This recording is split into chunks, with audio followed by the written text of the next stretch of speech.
오늘 말씀은 출애굽기입니다. 여러분 잘 아시지요? 출애굽은 이스라엘 백성들이 430년의 길고 긴 노예 생활을 마치고 이제 자유를 얻어서 가나안으로 출발하여 나아간 그 사건을 말합니다. 영어로는 엑소더스라고 하는데요, 이 단어는 대탈출이라고 하는 그런 의미를 가지고 있습니다. 그러니까 우리가 만나는 출애굽기는 종살이 하던 이스라엘 민족이 애굽에서 대대적으로 탈출한 사건에 대해서 기록한 책인 것입니다. 이미 우리는 수많은 설교를 통해서 또 유명한 영화도 있죠. 10개라고 하는 영화, 이런 영화나 매체나 설교를 통해서 이 출애굽 사건의 전말을 익히 잘 알고 있습니다. 그런데 여러분, 참 아이러니한 것이 있습니다. 무엇일까요? 처음에 이스라엘 백성들이 애굽에 들어갈 때의 신부는 애굽과 온 세계를 굶주림과 흉년에서 살려냈던 인물이 있죠. 위대한 애굽의 총리 요셉의 가족으로서 애굽에 들어갔습니다. 그래서 애굽 왕을 비롯한 애굽 온 나라의 백성들이 정말로 열렬히 이 이스라엘 가족들을 환영한 것이죠. 당연한 일입니다.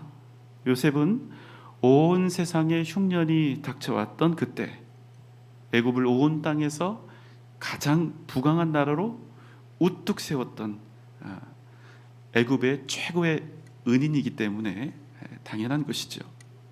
그런데요, 이스라엘 백성들이 어느 날 정신을 차려 보니까 자신들이 은인은커녕 애굽 사람들 밑에서 죽도록 종살이를 하고 있다란 말이죠. 여러분, 이게 어떻게 된 일일까요? 요셉이 애굽의 총리였을 때 그 땅에 들어갔던 이스라엘 족속들은 모두 합해봐야 겨우 70명 정도였습니다. 그런데 어떻게 되었을까요? 출애굽기 1장 5절로 7절입니다. 야곱의 허리에서 나온 사람이 모두 70이요 요셉은 애굽에 있었더라. 요셉과 그의 모든 형제와 그 시대의 사람은 다 죽었고 이스라엘 자손은 생육하고 불어나 번성하고 매우 강하여 온 땅에 가득하게 되었더라.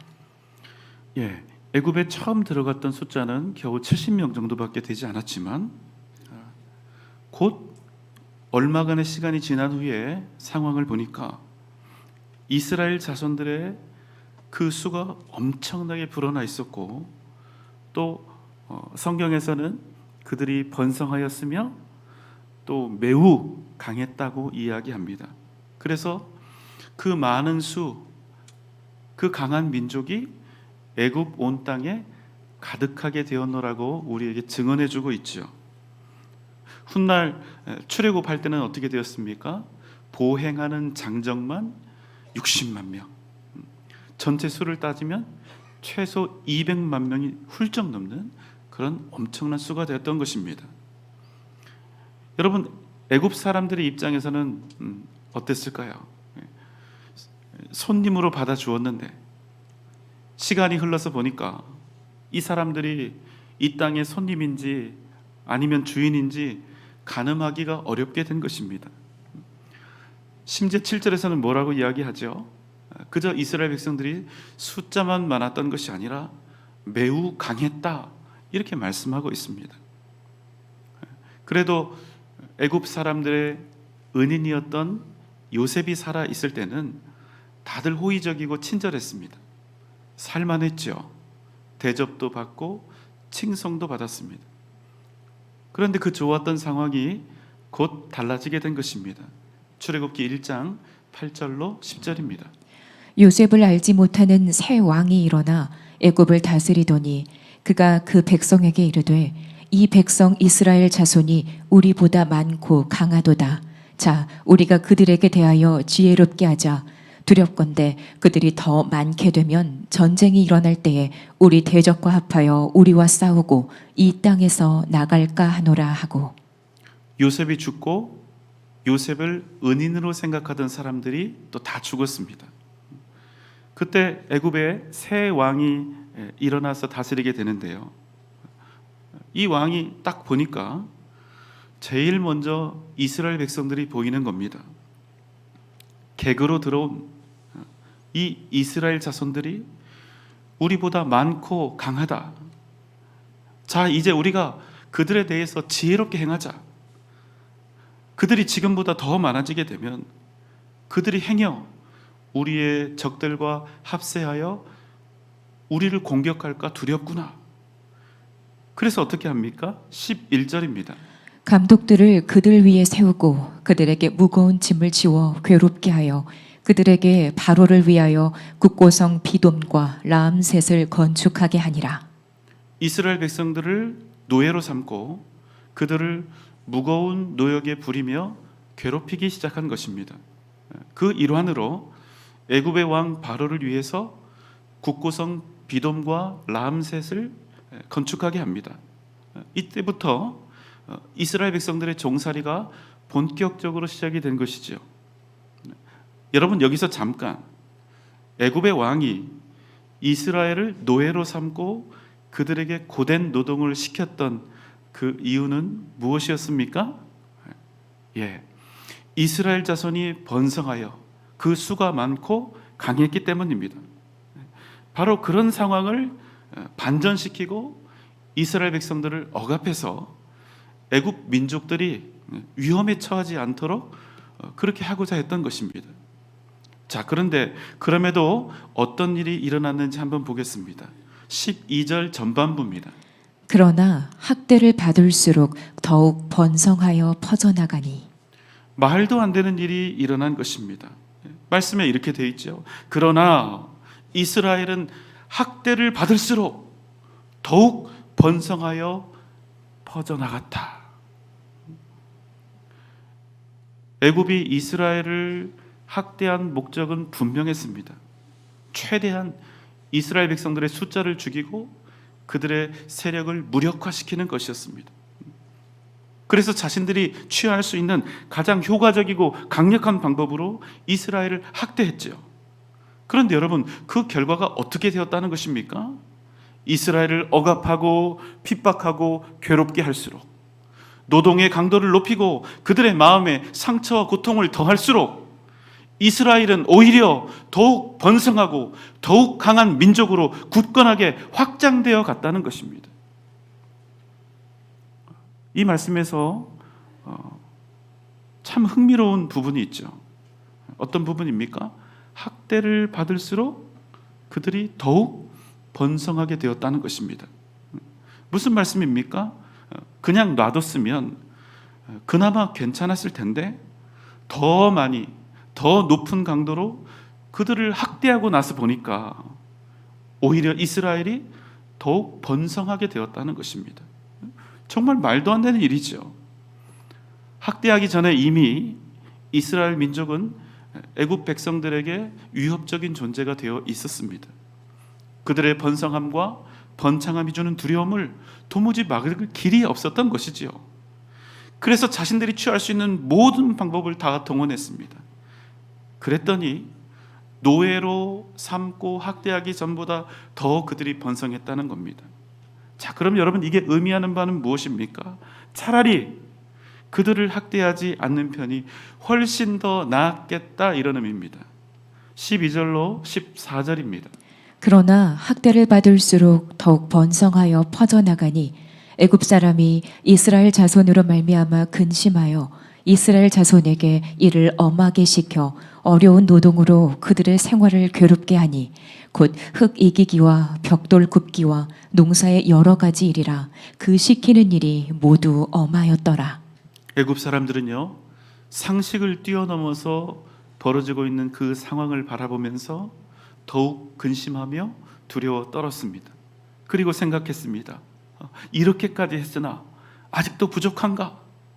그럼 이전보다 이스라엘을 더욱 학대하며 괴롭게 하리라.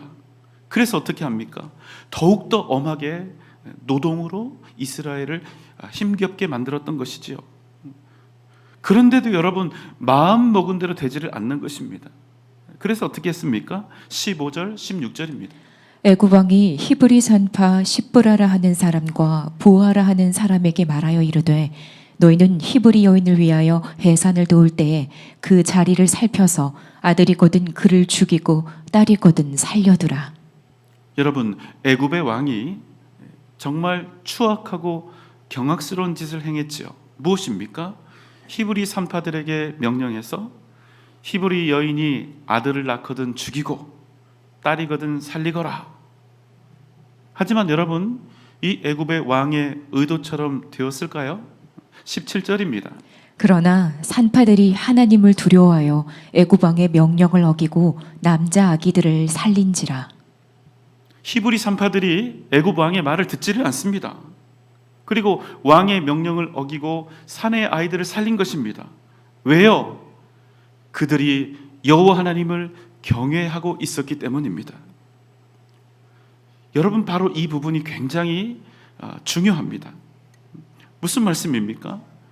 그들이 비록 이방 나라인 애굽에서 무려 400년 가까운 시간을 살았지만 여전히 자신들이 하나님의 백성이라는 그 사실을 잊지 않고 있었다는 사실입니다. 그래서 여러분, 그들에겐 여전히 소망이 있었다는 거예요. 그러니까 애굽 왕이 이번에는 어떻게 합니까? 22절입니다. 그러므로 바로가 그의 모든 백성에게 명령하여 이르되 아들이 태어나거든 너희는 그를 나일강에 던지고 딸이거든 살려두라 하였더라.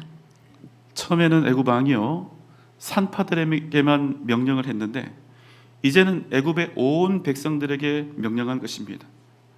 아들을 낳으면 그 아이를 나일강에 던지고 딸이면 살리라. 아예 모든 백성들에게 대놓고 히브리인이 낳은 모든 남자 아기를 나일강에 던져서 죽이라, 이렇게 명령한 것입니다. 여러분, 이보다 참혹하고 악한 그런 명령이 또 있을까요? 아마 그 당시에 태어났던 산의 아기들은 숱하게 나일강에 던져졌을 것입니다. 수많은 히브리 어미들의 통곡 소리가 그들이 살고 있는 라암셋에 울려 퍼졌을 것입니다. 하지만 여러분, 그럼에도 불구하고 놀라운 사실은 무엇입니까? 갈대 상자에 실려 나일강에 버려졌던 히브리 노예의 아들 중 하나가 애굽의 왕자로 자라 훗날 애굽을 무너뜨리고 이스라엘 백성들을 애굽으로부터 구원한 모세가 되었다는 사실입니다. 무슨 말씀입니까? 애굽 왕 바로가 행한 가장 악독했던 학대, 산의 아이가 나거든 모두 다 나일강에 던져 죽이라 했던 이 잔인한 명령은 여러분, 이스라엘을 멸망시킨 것이 아니라 이스라엘을 구원하는 가장 중요하고도 핵심적인 단초가 되었다는 사실입니다. 여러분, 만약 애굽의 왕이 산의 아이를 나일강에 버리라 이렇게 명령하지 않았다면 어떻게 되었을까요? 여러분, 역사가 분명히 바뀌었을 것입니다. 모세라는 이 이름의 뜻이 무엇입니까? 물에서 건져내다라는 뜻입니다. 무슨 말씀입니까? 나일강에 던져 죽이라는 이 애굽 왕의 명령이 없었다면 모세도 없었을 것이라는 얘기입니다. 한번 여러분 생각해 보십시오.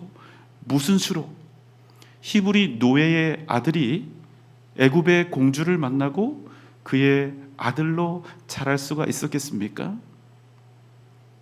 여러분, 애굽의 왕은 이스라엘을 학대했습니다.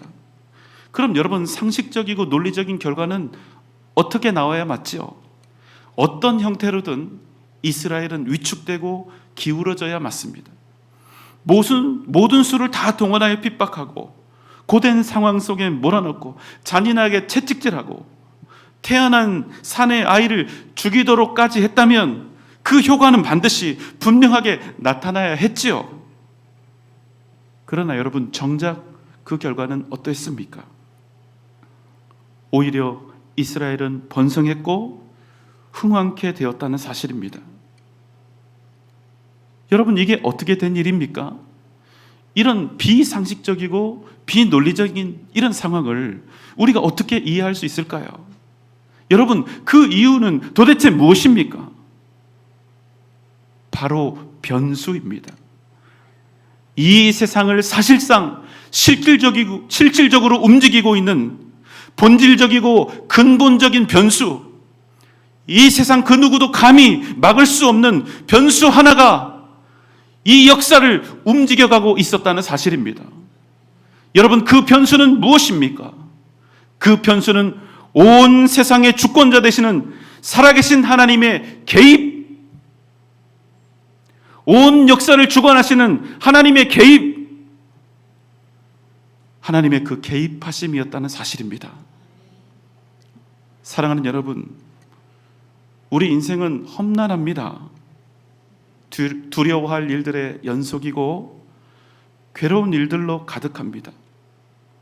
좋은 일들도 있지만 그 이상으로 우리를 짓누르고 절망하게 만드는 일들이 우리의 삶을 온통 뒤덮고 있습니다. 그러나 여러분, 우리는 절대로 낭망하지 않습니다. 우리는 그 어떤 상황 속에서도 소망을 잃지 않습니다. 왜요? 학대를 당하면 당할수록 우리가 살아가고 있는 모든 순간마다 친히 우리의 인생에 개입하시는 하나님의 역사하심을 의지하고 있기 때문입니다. 여러분, 믿음이 무엇입니까? 믿음은 하나님의 개입하심을 철저히 신뢰하는 것입니다. 우리의 삶이 하나님께서 역사하시는 기적의 현장이라는 그 사실을 기억하는 것, 여러분, 그것이 바로 믿음인 것입니다. 우리가 왜 절망합니까? 왜 우리는 날마다 주님의 이름을 부르면서도 낙심합니까? 우리는 그저 우리가 좋다 하는 그 상식의 선에서, 우리가 알고 있는 그 상식의 선에서 우리의 삶이 윤택하고 평탄하기를 바라지요. 우리의 이 작고 어리석은 머리로 생각하고 기대하는 그런 편안한 길을 원하며 살지요. 그렇지만 여러분, 이 일만큼 어리석은 일이 또 있을까요? 왜 그렇습니까? 온 세상을 창조하시고 주관하시는 전능하신 하나님을 향해서 이 작은 머리가 생각할 수 있는 이 상식과 논리로 하나님, 이렇게 이 세상을 다스리셔야 한다고, 그렇게 나를 인도하셔야 한다고 주장하는 것만큼 바보 같은 바람이 어디에 있을까요? 우리가 아무리 머리를 굴리고 우리가 가진 지식과 지혜를 총동원해도 전능하신 하나님의 그 지혜를 우리가 조금이라도 따라갈 수 있겠습니까? 그런데 내 마음대로 되지 않는다고, 내가 원하는 대로 되지 않았다고 절망하는 것입니다. 옳지 않죠. 여러분, 잊지 마십시오. 하나님의 길이 있습니다. 하나님을 온전히 의지하는 사람만이 볼 수 있는 하나님의 길이 있습니다. 사람의 눈으로 볼 때, 세상적인 기준과 시각으로 볼 때 내가 지금 걸어가는 그 길이 학대당하고 핍박당하고 불합리와 억울함에 처해지고 답답함과 막막함의 길이 될 수 있습니다. 도저히 이길 수 없는 애굽의 군대이며 절대로 건널 수 없는 거대한 홍해 바다처럼 보일 수도 있습니다. 그러나 여러분, 하나님을 온전히 의지하는 사람에게는 하나님의 길이 보이는 것입니다. 애굽의 군대가 보이는 것이 아니라 나와 함께 하시는 거룩한 여호와의 군대가 보이고 홍해의 바다를 가로지르고 있는 마른 땅이 보이는 것입니다. 고린도후서 4장 7절로 10절입니다. 우리가 이 보배를 질그릇에 가졌으니 이는 심히 큰 능력은 하나님께 있고 우리에게 있지 아니함을 알게 하려 함이라. 우리가 사방으로 우겨쌈을 당하여도 쌓이지 아니하며 답답한 일을 당하여도 낙심하지 아니하며 박해를 받아도 버림받지 아니하며 거꾸러뜨림을 당하여도 망하지 아니하고 우리가 항상 예수의 죽음을 몸에 짊어짐은 예수의 생명이 또한 우리 몸에 나타나게 하려 함이라. 여러분, 말씀의 처음이 어떻게 시작이 되었지요? 우리가 이 보배를 질그릇에 가졌으니. 여러분, 이 보배는 누구입니까? 우리를 구원하신, 주 예수 그리스도인 것입니다. 우리가 이 보배를 질그릇에 가졌으니 이는 심히 큰 능력은 하나님께 있고 우리에게 있지 아니함을 알게 하려 함이라. 질그릇 같은 우리가 예수 그리스도를 우리 인생에 가졌다는 이유 때문에 우리에게 어떤 일이 일어난다고 말씀하고 있습니까? 우리가 사방으로 우겨쌈을 당하여도 쌓이지 아니하며 답답한 일을 당하여도 낙심하지 아니하며 박해를 받아도 버림받지 아니하며 거꾸러뜨림을 당하여도 망하지 아니하고 우리를 통하여 오직 예수 그리스도의 생명의 역사가 나타나게 된다는 사실입니다. 여러분 기억하십시오. 하나님이 하시면 누구도 말릴 수가 없는 것입니다. 믿음으로 나아가고 있는 하나님의 사람들을 세상이 어떤 포악한 방법으로 회방하고 학대하고 고난과 시련을 준다 할지라도 하나님께서 행하시는 그 일과 역사는 그 누구도 막을 수가 없는 것입니다. 사랑하는 여러분, 여러분이 하나님의 자녀인 것을 기억하십시오. 여러분에게 어떤 시련과 고난이 닥쳐온다 할지라도 여러분의 삶을 주관하고 계시는 하나님을 기억하시기 바랍니다. 그럼 우리가 어떤 상황 속에 있다 할지라도 학대를 받을수록 핍박을 받고 고통을 당할수록 우리는 오히려 번성하여 온 땅에 퍼지는 놀라운 기적을 반드시 만들어가게 되는 것입니다. 오직 믿음으로 주님을 기대하시기 바랍니다. 어떤 어려움과 고난 속에 있다 할지라도 인내하며 오직 주님을 의지하시기 바랍니다. 그럼 이 세상을 이기게 하시는 위대한 변수, 하나님의 그 놀라운 개입하심이 여러분 가운데 날마다 넘쳐나게 될 줄 믿습니다. 오직 이 믿음으로 이 땅을 이겨 승리하는 복된 여러분 되시기를 주님의 이름으로 축원합니다.